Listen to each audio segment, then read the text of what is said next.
Keberhasilan Madrid di musim ini tak bisa dilepaskan dari sosok Carlo Ancelotti.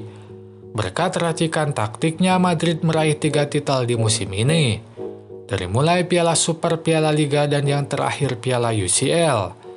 Lalu filosofi sepak bola apa yang Ancelotti anut sehingga berhasil meraih pencapaian tersebut? Temukan semua jawabannya di video ini. Dalam satu konferensi pers, Ancelotti pernah ditanya mengenai filosofi sepak bola apa yang dianut. Pertanyaan tersebut direspon Ancelotti dengan jawaban berikut. Kesalahan pelatih generasi sekarang adalah memberikan terlalu banyak instruksi saat pemain menguasai bola.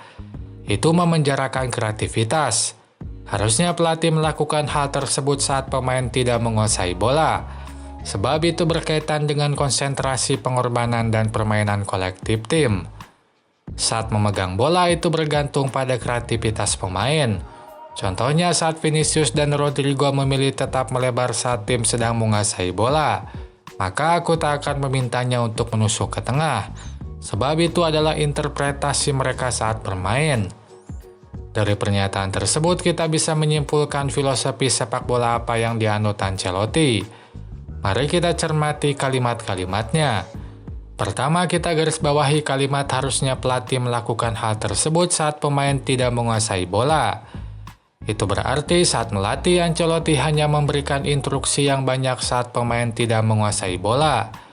Posisi, pergerakan, dan pertukaran pemain saat tidak menguasai bola diatur Ancelotti. Bila melihat permainan Madrid, majunya fullback, majunya Bellingham, dan bertukarnya Vinicius dan Rodrigo adalah hal-hal yang diinstruksikan Ancelotti. Lalu mengapa semua itu harus diatur? Jawabannya ada di lanjutan kalimatnya. Sebab itu berkaitan dengan konsentrasi, pengorbanan, dan permainan kolektif tim. Mari garis bawahi bagian permainan kolektif tim. Posisi pemain memang berkaitan dengan sistem permainan tim secara umum. Nantinya itu berhubungan dengan keseimbangan tiap lini sehingga pelatih harus mengatur siapa di mana dan siapa kemana. Sebab bila tidak diatur bisa saja satu lini tertentu kekurangan pemain sehingga lini tersebut lemah. Misalnya kalau saja pelatih membebaskan posisi pemain bisa saja semua pemain maju saat menyerang. Akibatnya hanya tersisa 2 pemain di belakang. Ini bisa melemahkan pertahanan saat diserang balik. Lalu bagaimana cara Ancelotti mengatur posisi pemain ini?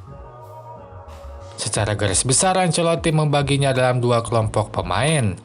Pertama, pemain yang tetap di belakang dan kedua pemain yang boleh maju. Pemain yang tetap di belakang ada 4, 2 bek tengah dan 2 gelandang. Pada contoh ini mereka adalah Rudiger, Nacho, Tchouaméni, dan Toni Kroos. Saat Madrid menyerang, mereka tetap mempertahankan posisi di belakang. Sementara pemain yang boleh maju ada 6. Mereka adalah 2 fullback, 1 gelandang, dan 3 pemain depan. Ke-6 pemain ini akan bergantian maju dan membentuk 4-5 pemain yang berjajar di pertahanan lawan. Pada contoh ini ada 5 pemain berjajar di depan. Mereka adalah 1 fullback, 1 gelandang, dan 3 pemain depan. Lalu mengapa harus 4-5 pemain? Itu untuk menyamai atau mengungguli jumlah bek lawan. Tim saat ini menggunakan 4-5 bek di pertahanan, sehingga Ancelotti mensejajarkan 4-5 pemain untuk samai atau ungguli jumlah bek lawan. Dengan jumlah yang sama, bahkan unggul membuat pertahanan lawan lebih rentan untuk disusupi. Misalnya saat lawan Munchen yang gunakan 4 bek, Ancelotti setidaknya mensejajarkan 4 pemain di depan. Sebaliknya saat lawan Celta yang gunakan 5 bek, Ancelotti setidaknya mensejajarkan 5 pemain. Kalimat lain yang patut digarisbawahi adalah kata-kata saat memegang bola itu bergantung pada kreativitas pemain. Itu berarti Ancelotti tak memberikan banyak instruksi pada situasi ini. Pemain diberi keluasan untuk berkreasi saat memegang bola.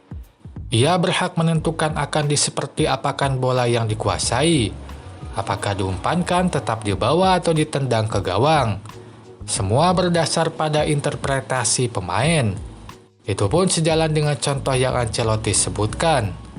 Saat Vinicius dan Rodrigo memilih tetap melebar saat tim sedang menguasai bola, maka aku tak akan memintanya untuk menusuk ke tengah. Mari garis bawahi bagian menusuk ke tengah. Vini dan Rodrigo memang rutin lakukan itu saat diposisikan berlawanan dengan kaki terkuat. Misalnya pada cuplikan ini.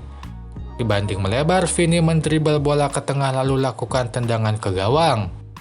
Namun di kesempatan lain dia lakukan interpretasi berbeda pada permainan lawan, sehingga ia melebar dan mendribel bola di sisi lapangan. Lalu ia crossingkan bola ke tengah yang jadi assist bagi pemain lain. Hal yang sama pun dilakukan Rodrigo. Ia kadang menusuk ke tengah saat membawa bola di sisi kanan.